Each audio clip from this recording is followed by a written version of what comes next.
Hey guys, welcome back to another episode of Music Marketing TV. I'm Dan D, and thanks for tuning in to part 2 of making beats. And in this episode, I'm going to show you guys my structure, combining all those elements, all those instruments, and putting them together into a song format.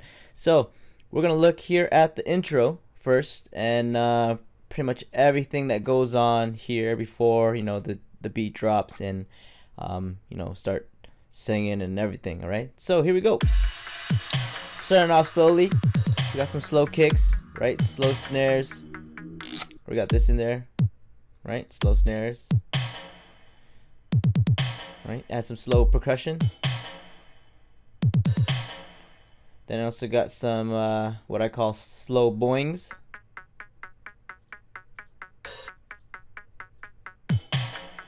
Right, then we kick it up with some lush.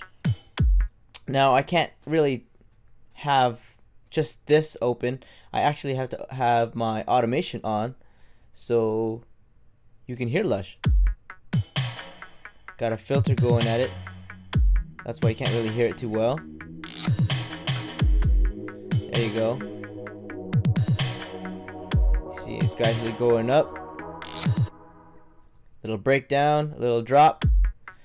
Then I'm adding my vocals in here. Also have this drum effect. Got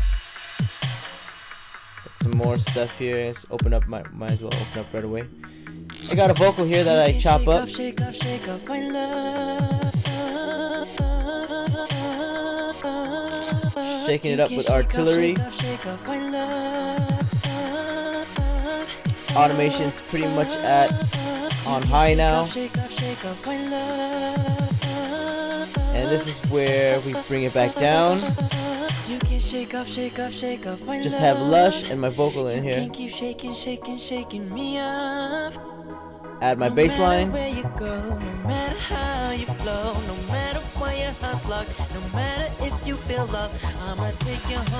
Have a pickup pattern. You see that I chop it up even more. And even more.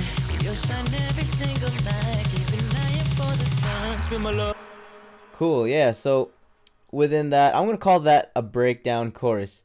So I just have lush, I have my vocals, I got my drum in here, got my bass line, which is pretty cool.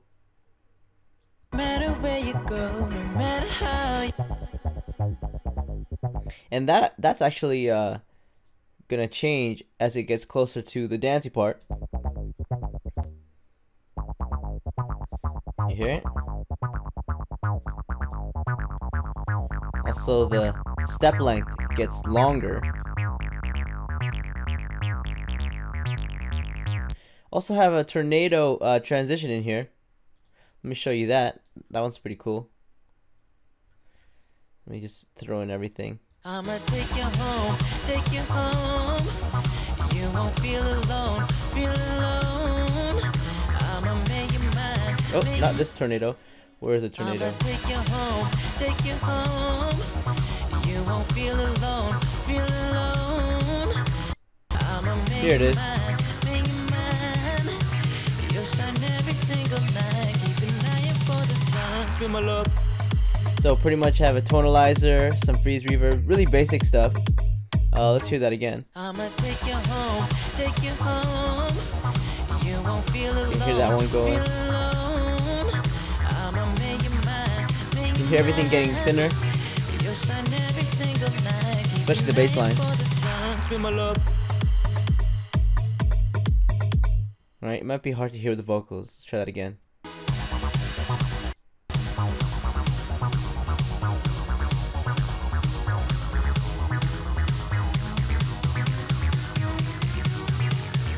You hear that? You can hear tonalizer, reverb, then that low pass sweep. So yeah, really basic stuff, just icing on a cake, make it sound a little better. And now let's move on to the cool stuff. So I have my dancey part. Hey, hey, hey. Hey, hey.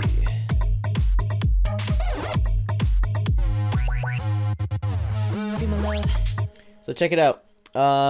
that dancing part just gets slower, but that's a cool thing too. So I got my fast kicks on here. Nah, nothing crazy. Some automation, bass lines in here. Right, got my drum effect, and that's it. Right, so we kind of start off with this just to get the crowd getting the feel of the whole dancing part, and then I toss in the just so it mashes it up, changes it up a bit. And if you didn't see episode 1 of Making Beats, I have 5 instances of Cyclop going, and you can see them here, and they all work together. See, I'm just gonna chop it up a bit. A little bit of vocals there.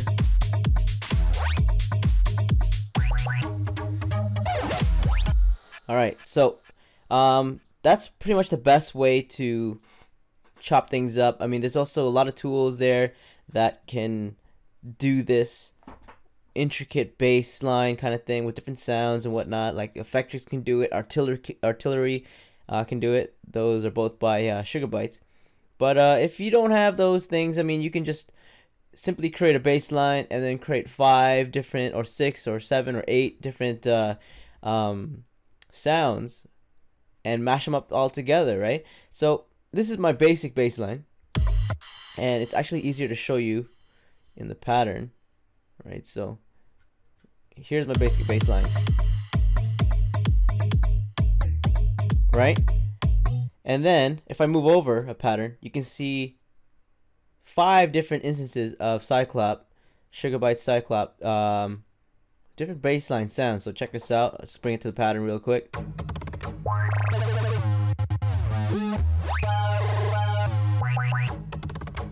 Right, so from there, once you create some sort of melodic bass line with different sounds, you can chop it up in any way you want and toss it in with the basic bass line. And that's what I've done over here. Right, so the top portion, this right here is my intricate bass line, and this one, the bottom, is my basic bass line. Alright, so moving on, before I do, actually, I have this reverse sound. I mean, let me just take it off reverse. So that's all it is. But if you put it in reverse, you got the tail, and that picks up into this drum effect right here. So check it out. It's always good to have different speeds in your song just to change things up for the crowd. For the listener, you know. And I'm gonna show you that that tornado in a bit, but yeah, so I make it a little bit slower. You can hear my slow kicks and snares, and in this case, I kind of reversed what I did in the dancing part. So in the dancing part, I had more basic bass line, and then less intricate bass line, and then in the slow part, we're doing more intricate bass line with less basic bass line.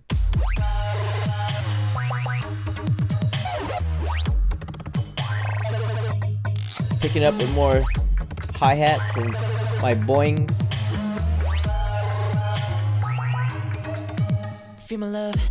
Now check this out. I really dig Tornado for its transitions. If you don't have Tornado, you're missing out on some crazy effect tools. Let's bring it up.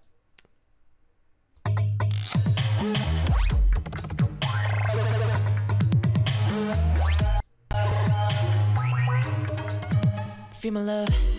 Right, so it's really cool. Tornado transition there.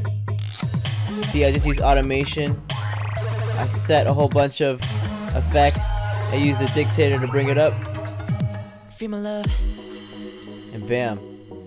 Alright, so we are now at the outro. We just got Lush fading it out. Also changing the note length. You can hear it right there. It just starts to change. Right here. Because of this yellow automation. But then at the same time bringing my filter frequency down and pretty much ending the song without using the master fader and bringing it down, right? So that's all we got there. I do have some stuff here, but I think that's just vocals I use to chop things up. I don't know what that is really. Feel my love. And bam. So now that we have kind of an idea, right? I mean, we're making beats and essentially we're making songs, we're making hits here. But the next thing I want to do is I can either start writing. I can start writing, you know, some lyrics for this part maybe. Right? Or I can just change this whole thing up, like all the vocals up. I mean, what do you think? Should I change the vocals up? I think I should redo them, pick a different melody that goes a little bit better with this song, and change up the chorus. I mean, I got a feel of what I have now, but we gotta figure something out. I don't know, maybe it doesn't really, I mean, it could be a bigger hit, right? So in the next episode, guys, I'm gonna show you how to mix this, all these things in here. It might be a technical, geeky episode, but I mean, I'm sure you're gonna learn something, make your beats sound a little bit more high quality, more professional sounding. I'm Dan D from Music Marketing TV, and I'll catch you guys in the next episode. Peace.